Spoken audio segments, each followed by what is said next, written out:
90.4 ज्योतिवाणी सुन रहे हैं आप। और दोस्तों, आज हमारे साथ लाइन पर है सोशल वर्क प्रतिमा नाथानी जी। प्रतिमा जी, आपका बहुत बहुत स्वागत है हमारे शो में। नमस्कार, आपका भी धन्यवाद। आपने हमें इनवाइट किया और ये मेरा सौभाग्य कि आप लोगों से जुड़ी। जी, हमने आपको बहुत जगह देखा है, लीडरशिप क्वालिटी आप में कूट कूट के भरी है, और हमने देखा है कि किस तरीके से आप गरीबों के साथ, जरूरतमंदों के साथ हमेशा जुड़ी हुई रही हैं और उनकी सेवा की है।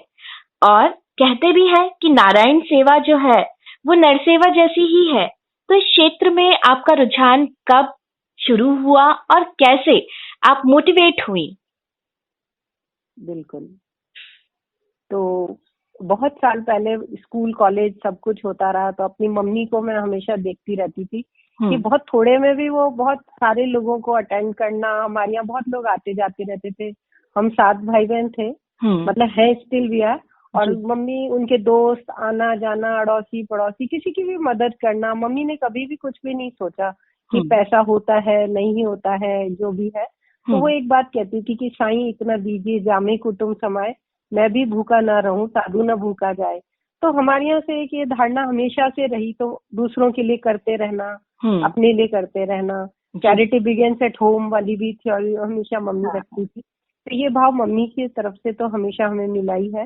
साथ ही जब मैंने मदर टेरेसा को देखा कि निस्वार्थ भाव से बहुत सारे ऐसे लोगों की उन्होंने सेवा करी, कभी किसी चीज की अपेक्षा उन्होंने अपने जीवन में नहीं रखी, ये नहीं सोचा कि गरीब है अमीर है, इस देश का है उस देश का है। तो वो चीज भी मुझे हमेशा इंस्पायर करती रही। और एक ये लगा कि लोग कहते हैं कि कब जब पैसा होगा तो हम सेवा करेंगे, या जब समय होगा तब करेंगे।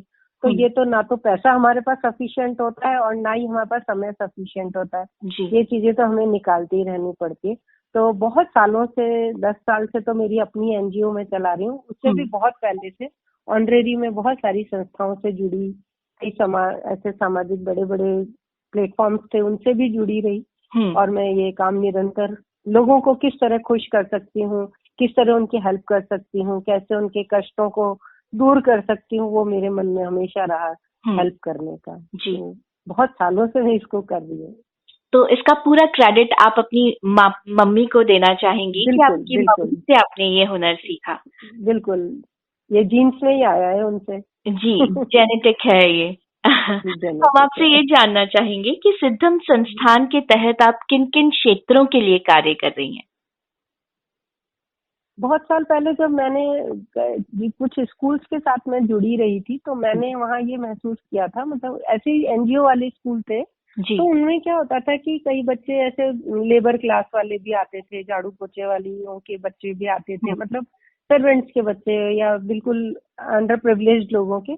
तो उन लोगों का मेन मोटिव ये रहता था कि हम पैसा कमा लें, तो वो बच्चों को भर्ती तो करा देते थे, लेकिन वो उनको काम पे भी लगाए रहते थे। तो उस पल पे मुझे हमेशा ये लगा कि अगर ये जो बच्चे हैं जिनको पढ़ने में इंटरेस्ट नहीं है, या जिनके पेरेंट्स उनको पढ़ाना नहीं चाहते, तो अगर उनके पास कोई स्किल होगी, कोई चीज उन्हें हुनर आता होगा, तो ये बच्चे कुछ अपना कर सकते हैं, कुछ पैसा कमा सकते हैं, और इंटरेस्ट भी ऑब्वियस उनमें डेवलप होगा। तो यही सोच के मैंने इन लोगों के लिए सबसे पहले, जैसे ऐसी लेडीज थी जो अनएजुकेटेड थी और उनको लगता था हम अपने जीवन में इस काम के सिवा और क्या कर सकते हैं, लेबर के सिवाय। तो मैंने कहा नहीं, आप लोग जैसे सिलाई का काम कर सकते हो, उसमें बहुत पढ़ाई की जरूरत नहीं होती, मेहंदी लगा सकते हो, क्योंकि आप आज एक फंक्शन में भी किसी में मेहंदी में जाते हो, 2,500-3 हजार रुपए आप एक दिन का आराम से कमा लेते हो, और त्योहारों पे तो आप बहुत अच्छा कमा सकते हो। पार्लर का काम आप कर सकते हो, ब्यूटी का, ताकि इसमें भी एजुकेशन की जरूरत नहीं है। पेपर प्रोडक्ट है, थैली लिफाफे बनाना, पैसों की, ये ऐसे कुछ भी इस तरह के काम, या जो इस तरह का हुनर हैंडीक्राफ्ट वाला है वो आप कर सकते हैं, जिसमें एजुकेशन की जरूरत नहीं है। तो मेरा मेन यही रहा कि मैं यहाँ से शुरू करूँ, और मैंने यही काम सबसे पहले शुरू करा कि सिलाई, पार्लर, पेपर प्रोडक्ट, और ये सब मैंने इन लोगों को धीरे धीरे सिखाना शुरू किया। तो इनके जो बच्चे, इनके कन्वीनियंस के हिसाब से दिन का जो टाइम इन्हें सूट करता था, सुबह तो ये लेबर होते थे तो काम पे चले जाते थे, तो दिन का जो स्लॉट इनके पास होता था, तो ये मेरे पास सीखने आ जाते थे। तो मैं इन्हें बहुत अच्छे से मैंने इन्हें सिखाती हूँ, अभी भी चलता रहता है। हाँ मैम, ये कौन सा एरिया है जहाँ पर आप ये सारे काम कर रहे हैं?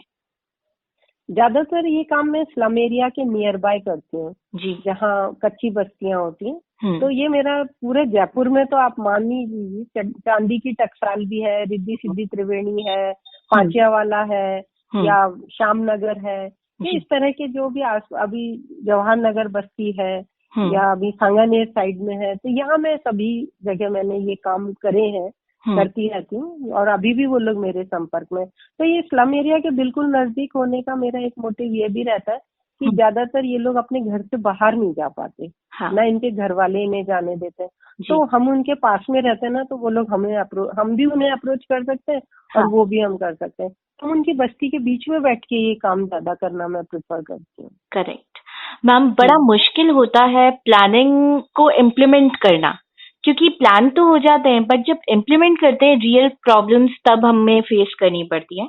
तो किस तरीके की प्रॉब्लम्स रहती हैं इन एरियाज में वर्क करने के लिए?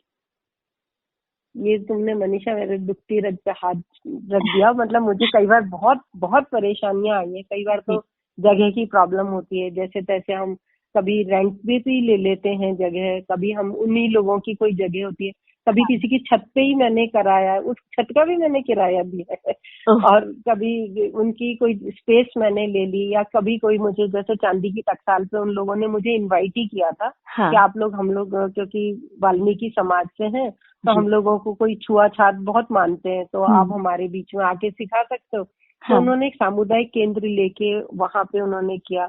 पर सब जगह इतनी राजनीति घुस जाती है ना, जैसे ही कुछ अच्छा आप करने लगते हो, लोग इकट्ठे होने लगते हैं, तो कईयों के तो घर वाले नहीं भेजते, कई बड़ी मुश्किल से आती हैं, तो कहीं राजनीति इतनी हो जाती है। जैसे चांदी की टकसाल वाला तो पूरा प्रोजेक्ट ही फिर उन्हीं लोगों ने हाईजैक ही कर लिया। मतलब मुझे कब सब साइड ट्रैक कर दिया मुझे समझ नहीं आया। ऐसे ही रिद्धि सिद्धि पे जो त्रिवेणी है, उसमें आदमियों को ऐसा लगा कि मैं शायद उन औरतों को बहुत ज्यादा एम्पावर कर रही हूँ या उनको सशक्त बना रही हूँ, तो या वो बहुत बोलने लग गई है, क्योंकि वो अपने अधिकारों के लिए लड़ना शुरू हो गया था उन लोगों का, उनमें एक रिवोल्यूशन आने लग गया था। तो वो लोग क्या है, फिर हमें ना वहाँ से कोशिश उनकी रहती कि ये यहाँ से जाए, किसी तरह से इन्हें हटाओ यहाँ से। तो ये भी मेरे लिए बहुत समस्या आती है। और फिर एक गली से दूसरी गली में भी लेडीज काम करने सीखने आना, मतलब उन्हें घबराहट ही रहती है। तो हर एक के घर तो मैं नहीं जा सकती थी, लेकिन एक ऐसी जगह ले लेती थी जहाँ पर ज्यादा से ज्यादा लोग आ सके। फिर उसको धीरे धीरे मोटिवेट होके एरिया बढ़ता चला जाता है। तो इस तरह की कई सारी बहुत समस्याएं आई हैं मुझे कराने में। खास करके सोसाइटी, इन्हीं लोगों की सोसाइटी हमें भगाती ज्यादा है। मैम ये तो है, जब भी हम किसी चेंज की तरफ जा रहे होते हैं तो सोसाइटी उसे एक्सेप्ट करने में प्रॉब्लम्स तो क्रिएट करती है, बहुत ज्यादा होती है। लेकिन मैम ये जो माइंडसेट है, इसे कैसे बदला जा सकता है? एक्चुअली इस चीज के लिए मैंने फिर ये भी किया था कि जो इन्हीं लोगों के आदमी लोग होते थे, तो उन्हें इन्वॉल्व करती थी। उस बस्ती के जो नेता लोग होते थे ना, जो मैन पावर जो उन लोगों की होती थी, लीडर्स होते थे, सोसाइटी के अध्यक्ष, उनको जब भी मैंने कोई ऐसे प्रोग्राम किए जो उनके बेनिफिट के लिए थे, जिसमें मेल फीमेल सभी आ सकते थे, उनको मैं इन्वॉल्व करती थी, बुलाती थी, उनको सम्मानित भी करा देती थी, उनको इंट्रोड्यूस करती थी। उनके साथ में जैसे आप जैसे लोग हमारे पास कई बार इंटरव्यू लेने आते हैं, तो उन लोगों को करा, तो वो लोग भी अपने आप को ना थोड़ा सा ऐसा फील करते थे कि हमारी भी प्रेस्टीज है, हम भी कुछ है, तो वो करा। फिर जैसे उन लोगों के लिए मैंने जिन जिन बस्तियों में मैंने काम किया, तो 100% आधार कार्ड, भामाशाह कार्ड, मजदूर कार्ड बनाने, कई तरह की, इस तरह RTE का, राइट टू एजुकेशन वाला था। तो ऑब्वियसली उन्हीं के बच्चों को बेनिफिट हो रहा था इन चीजों से। तो उन्हीं के बच्चे आगे कहीं जैसे 11th-12th हो गया तो किसी स्किल डेवलपमेंट के अच्छे, ऐसी जगह पे मैं नाम नहीं लूंगी, पर मैंने वहां पे भेजा जहां उनको 3 महीने की ट्रेनिंग के बाद में प्लेसमेंट भी मिलता था। तो वो लोग भी कुछ कुछ तो देखते थे, पर भी नेतागिरी तो कहीं ना कहीं सिर्फ हावी होती ही रहती थी। चलता रहता है ये चीज। तो इस तरह इन्वॉल्व करती थी, और आउट ऑफ बॉक्स कुछ तो सोचना ही पड़ता है उन लोगों के लिए, निकलना पड़ता है ना उस चीज से। तो जी मैम, इतने लंबे समय से आप सोशल वर्क से जुड़ी हुई हैं, कोई एक मोटिवेटिंग स्टोरी, सक्सेस स्टोरी किसी बच्ची की आप हमारे साथ शेयर करना चाहें? मेरे को आज भी गूज बम्स खड़े हो जाते हैं इस बात को सुन के, तो मुझे बहुत अच्छा लगता है। मैंने बहुत सारे ऐसे लोगों की लाइफ को चेंज किया है जी। खास करके देखिए अपन जैसे लोग एजुकेटेड लोगों की अगर लाइफ चेंज होती है तो एक बहुत अलग बात होती है, लेकिन जब हम इन लोगों को जो असमर्थ हैं जिन्हें पता ही नहीं है कि क्या है, उन लोगों के लिए अगर हम कुछ करते हैं तो बहुत अच्छा लगता है। मैं त्रिवेणी में काम कर रही थी, तो वहाँ एक लड़की थी, उस पर्सन उसका नाम था, तो वो थोड़ा है ना मतलब हल्का बोल पाती थी, हल्का ही सुन पाती थी। तो जब अगर ये डेफ एंड डम्ब्स की एक प्रॉब्लम होती है कि अगर वो सुन नहीं पाते तो वो बोल भी नहीं पाते ढंग से, तो मुझे ऐसा लग गया कि वो कुछ उसकी हियरिंग हो सकती है, तो मैंने उसको डॉक्टर को दिखा के उसके हियरिंग एड लगवाए और उसके बाद हमने उसको धीरे धीरे स्पीच थेरेपी दी, तो वो थोड़ा बोलने लगी। वो मेरे यहाँ सिलाई सीखने आती थी और वो पढ़ाई भी कर रही थी साथ में। तो उसके बाद मैंने उसको थोड़ा, हम लोगों ने आपस में पूरे जो हमारा लड़कियां सीखने आती थी ना, उन सबको हमने टीचर्स को सबको, इतनी तो समझदार वो लोग भी होती है, उन लोगों को सबको आपस में कह दिया था कि अगर ये इशारा करेगी ना तो कोई जवाब नहीं देगा, ये जब बोलेगी ना तभी हम इसकी बात का जवाब दिया करेंगे। और हम उसे बोलते थे, तो धीरे धीरे इतना हो गया कि उसने बोलना शुरू कर दिया। क्या बात। और है ना मतलब उसने फिर 12th किया, उसने कॉलेज किया, फिर उसकी शादी हो गई। तो मेरे को ये चीज बहुत ऐसी लगती है कि हाँ, एक बहुत फिजिकली मैंने भी उसकी लाइफ को चेंज किया और उसकी लाइफ में एक नई चीज आई है, तो उसके घर वाले भी ऑब्वियसली खुश होते हैं कि एक अगर डेफ एंड डम लड़की है तो उसको एक्सेप्टेंस इतनी जल्दी नहीं मिलेगी, लेकिन अगर वो बोलना सीख गई और साथ में हुनर भी है, पढ़ाई भी है, तो नेचुरली उसकी लाइफ तो चेंज हुई है। बिल्कुल, बहुत ही मोटिवेटिंग स्टोरी है ये, स्टोरी क्यों कहूँ, सच्चाई है ये। और मुझे लगता है हमारे जो भी लिसनर्स ये बात सुन रहे हैं, कहीं पे भी वो खुद को फेलियर महसूस करते हैं, तो मेरे ख्याल से एक मोटिवेशन का थॉट है उनके लिए भी, उन्हें भी ये बात बिल्कुल मोटिवेट करेगी कि वो लाइफ में आगे बढ़े। बात को आगे बढ़ाते हुए हम बात करते हैं महिला सशक्तिकरण की। तो मैम, आपके लिए महिला सशक्तिकरण क्या है? एक औरत का फिजिकली एम्पावर्ड होना, मेंटली एम्पावर्ड होना, या फिर फाइनेंशियली एम्पावर्ड होना? सबसे पहले तो मैं सोचती हूँ कि मेंटली एम्पावर होना बहुत इम्पोर्टेंट चीज है। अगर वो मेंटली सेट है तो वो फिजिकली भी हो लेगी और फाइनेंशियली भी हो जाएगी। अगर हम मन से और दिमाग से ही कमजोर होंगे, सोच से ही कमजोर होंगे, तो हम नहीं कर सकते, कुछ भी नहीं कर सकते। कि अगर मैंने मेरे दिमाग में सोच लिया कि मैं अब एक कदम भी नहीं चल पाऊंगी, मैं तो थक गई, तो मेरे कदम आगे बढ़ेंगे ही नहीं। तो मैंने इन बस्तियों में उन महिलाओं को हमेशा मेंटली स्ट्रॉन्ग किया है। इसके लिए मैंने मानव अधिकार आयोग के साथ में और महिला आयोग के साथ में और कई इस तरह के आयोग और थानों के साथ में, इन लोगों के साथ मैंने वर्कशॉप्स ऑर्गेनाइज कराई, जहां पर मैंने इनको इनके अधिकारों के बारे में बताया। जैसे आपके ये अरेस्ट कर लेते हैं ना, इन लोगों को अरेस्ट है, या कोई किसी का हस्बैंड ड्रिंक करके आ गया, मारपीट के हो गया, महिलाओं के अधिकार, बालकों के अधिकार, गिरफ्तारी, एजुकेशन, इन सब चीजों के बारे में मैंने इन लोगों की खूब वर्कशॉप्स ली, इन लोगों को अवेयर किया। तो जब ये इस तरह से अवेयर हुई ना, तो आज मुझे इतनी खुशी होती है कि कई लेडीज ने अपने हस्बैंड को जब मारपीट हुई तो थाने में बंद कराया है। क्या बात। और महिला आयोग तक भी वो मतलब मेरे साथ गई हैं, उन लोगों को हेल्प मिली, सपोर्ट मिला। और फिर उन्होंने, जब वो इतनी उनकी हो गई, तो उन्होंने उनको इतना मोटिवेट किया कि वो नशा मुक्ति केंद्र भी गए, वहां पे भर्ती हुए, उन्होंने नशा करना छोड़ा।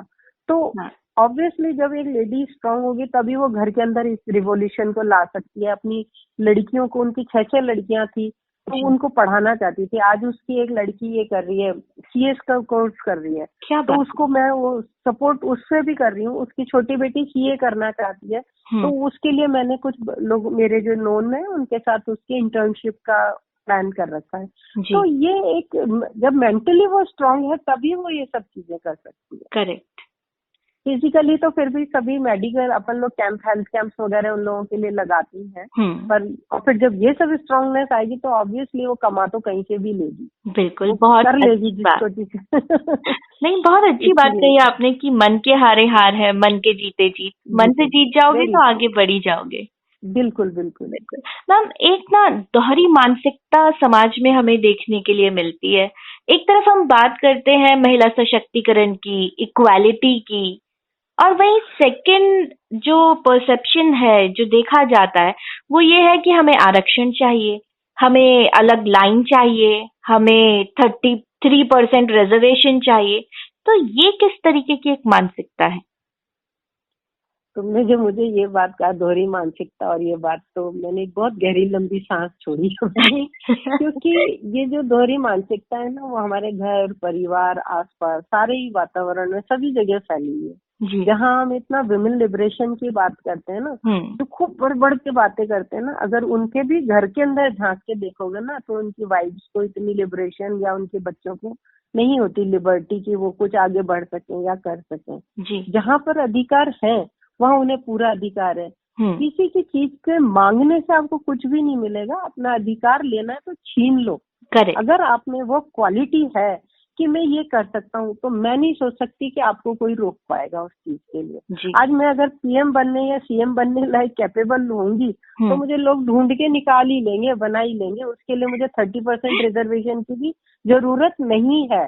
जहाँ मैं सोचती हूँ, अगर मैं टॉप कर रही हूँ, तो कौन सा कॉलेज है जो मुझे एडमिशन नहीं देगा? करेक्ट। तो इस चीज को I don't believe in it कि ये रिजर्वेशन या फीमेल के लिए रिजर्वेशन होना चाहिए। या हाँ, ये एक हो सकता है कि जहाँ ग्रामीण क्षेत्र है या कहीं ऐसा है, तो वहां पर आप इनको दे सकते हो। लेकिन मेरे हस्बैंड म्यूनिसिपल सर्विसेज में थे, तो वहां पर कई लेडीज पार्षद भी बनी और चेयरमैन भी बनी, मतलब अच्छे पदों पर। उनके हस्बैंड लोग पूरा डोमिनेट करते थे, साथ में उनकी चेयर लगती थी। तो वो चीज समझ में नहीं आई कि इससे क्या फायदा है अगर ऐसा कुछ होता है। मैम, आगे फ्यूचर में किन क्षेत्रों में आप काम करना चाहेंगे?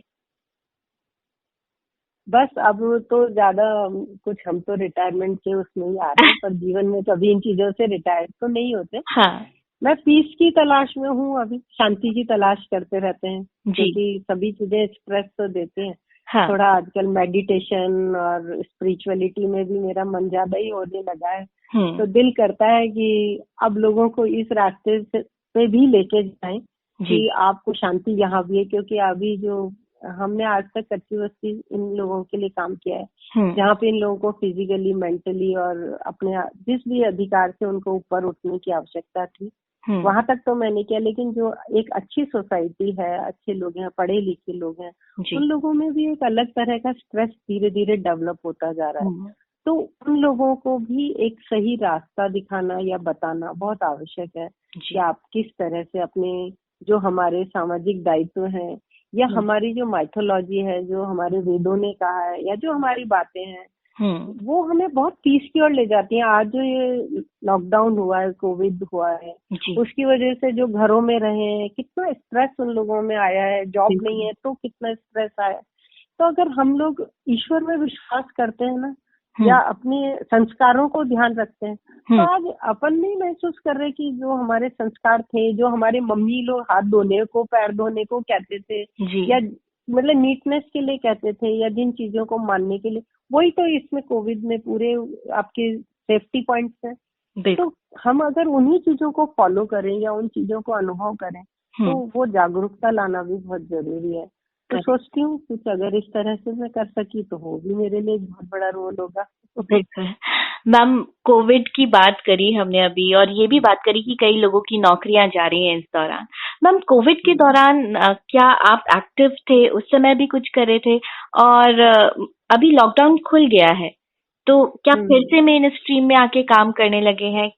अभी कैसा चल रहा है? बिल्कुल, अब इन दिनों भी बहुत, क्योंकि मेरे हस्बैंड को इन दिनों पहले हार्ट अटैक हो गया था, तो मैं घर से बाहर तो बहुत नहीं निकल पाई, पर मैंने फोन पे ही बैठ के बहुत लोगों की हेल्प करी। जिस भी तरह से हम लोगों को खाना पहुंचा सके, जो उनको मेडिकल एड की जरूरत थी उस तरह से, या कहीं घर में कोई परेशानी हो रही है तो पुलिस के थ्रू कैसे भी करके मैंने उन सब की जैसे भी हेल्प करी है हमने। दूसरा, फिर अभी जो मैंने किया कि वैसे मैंने जिन लोगों को पार्लर का काम सिखाया था, ब्यूटी का, उन लोगों के लिए मैंने एक सैलून खोल के दिया है, ताकि वो उसको खुद ही हैंडल करती हैं, खुद ही देखती हैं। मैं तो बस लुक आफ्टर करती हूँ, बाकी उसका मैनेजमेंट देखना, सामान क्या चाहिए, कैसे कस्टमर्स को अटेंड करना है। अभी जैसे इतना है तो कैसे हाइजीन का ध्यान रखना है, पूरा सैनिटाइज करना है, तो वो सब वही करती रहती हैं, तो वो पूरा संभाल रही हैं। तो इस बीच कस्टमर तो बहुत नहीं आते, तो हम लोगों ने उन लोगों के लिए क्लासेस शुरू करी है। तो मेरे यहाँ बहुत सारी लड़कियां इन दिनों जब फ्री हैं, जो काम नहीं कर रहे, जिन बच्चों की पढ़ाई छूटी हुई है, तो सैलून का काम सिखा रही हूँ। तो वो लोग क्या है कि आजकल जैसे अर्बन क्लब के थ्रू भी जा सकते हैं, या किसी के भी थ्रू वो लोग, या फ्रीलांसिंग भी ये कर सकते हैं, घर जाके भी अपना सैनिटाइजेशन भी सिखाते हैं, ये काम भी सिखाते हैं। तो वो लोग ये काम भी सीख रही हैं अभी। तो कुछ आउट ऑफ बॉक्स हमने ये किया है, प्लस हमने सैनिटरी नैपकिन का भी इन लोगों को मार्केटिंग वगैरह करना बताया है कि आप ये काम घर घर भी कर सकती हो देके, मतलब अपने पास आपको पता होना चाहिए कि मेरे पास ये चीज अवेलेबल है। मास्क बनाने इन दिनों हमने उनको सिखाए, तो उन्होंने मास्क बनाए हैं, शूज बना के, जो हाथ में डिस्पोजेबल वाले होते हैं कपड़े के, पुराने कपड़ों से करके धुले हुए साफ, उनसे मैंने उनको वो सब सिखाया बनाना। तो ये सब वो लोग करती रही, कुछ काम उनको हाथ का आता रहा, तो ये काम उन्होंने किया है। क्या बात है मैम, क्योंकि आप समाज सेवा से जुड़ी हुई हैं, तो हम आपको बताना चाहते हैं कि ज्योति विद्यापीठ विमेंस यूनिवर्सिटी भी जनहित के कार्यों से जुड़ी हुई है। हमने 5 गांव को गोद ले रखा है उन्नत भारत अभियान के तहत, और साथ ही हम एक वृद्धाश्रम चला रहे हैं, बंजर भूमियों को लीज पर ले रहे हैं, स्वरोजगार की योजनाएं चला रहे हैं। तो हमारा ये जो प्रयास है एक सोसाइटी के लिए, उसके बारे में आप क्या कहना चाहेंगे? ये तो बहुत सुंदर है, और मैं ये चाहूंगी कि कभी आप मुझे फिजिकली वहाँ इनवाइट करें, तो मैं जरूर, ज्योति विद्यापीठ के बारे में मैंने काफी सुना हुआ, और शायद मैं गई भी होंगी। तो वहाँ पे मेरे को मतलब मालूम है अच्छा काम हो रहा है, और अगर इस तरह का होगा, गांव वालों के लिए कुछ भी किसी तरह की स्किल्स के बारे में उनको अवेयर करना है, सिखाना है, कुछ बताना है, तो मैं बहुत सौभाग्य होगा मेरा, मैं वहाँ जाऊं। वृद्धाश्रम वाला भी बहुत प्यारा है, मैं कई बार जाती भी हूँ वृद्धाश्रम वगैरह में। तो मेरे कुछ वृद्ध लोग हैं, मैं उनसे फोन पे भी अभी इन दिनों रेगुलर बात भी करती रहती हूँ, ताकि वो लोनलीनेस फील ना करें। तो ये सब भी बहुत प्यारा आपका प्रयास है इस चीजों के लिए। जब भी कभी आप मुझे इनवाइट करेंगे, तो मैं जरूर आके उनके बीच में अपना समय व्यतीत करना चाहूंगी। Thank you. हमें आपका सहयोग पाकर बहुत अच्छा लगेगा, और हम जरूर आपको इनवाइट करेंगे यूनिवर्सिटी में। Thank you sir. मैम, हमारे लिसनर्स के लिए आप क्या संदेश देना चाहेंगे? बस यही, मैं लिसनर्स को यही कहना चाहूंगी कि वक्त कभी भी ये नहीं कहता कि आज मेरे पास वक्त है, और पैसा भी नहीं कहता कि आज मेरे पास बहुत पैसा है। ये तो अपनी डिमांड के ऊपर होता है, जितना अपन इसको बचा सकते हैं, जितना कर सकते हैं, समय निकालो, समाज के प्रति भी सोचो, अपने दायित्व के प्रति भी सोचो। पैसे का भी यही है। तो एक ये हम नेचर को जो चीज देते हैं, वो चीज हमें कुछ भी किसी भी रूप में हमें वो वापस मिलती है। तो जो हमें नेचर से इतना कुछ मिला है, तो हमेशा हाथ फैला के न रखें, उल्टा करने की भी कोशिश करें, मतलब करने की भी सोचें। तो समाज को भी कुछ न कुछ अपना समय निकाल कर किसी भी तरह से दें। अभी मेरे बहुत लंबे बाल थे, मैंने बाल डोनेट किए कैंसर पेशेंट के लिए। तो वो भी आप मतलब आप किसी भी रूप में कुछ भी दे सकते हो, कभी भी कर सकते हो। तो कोई वो नहीं है। तो समाज के प्रति भी आप अपना पूरा दायित्व समझें, और इस कोविड के समय में अपने मन को बहुत स्ट्रांग रखें, इम्यूनिटी बढ़ाएं, सेफ रहें, स्टे होम। जी, थैंक यू मैम, हमसे इतनी अच्छी बातें करने के लिए, हमारा मार्गदर्शन करने के लिए हम तहे दिल से आपके शुक्रगुजार हैं। Thank you so much. Thank you channel, thank you Vidyapeeth, thank you Manisha, thank you.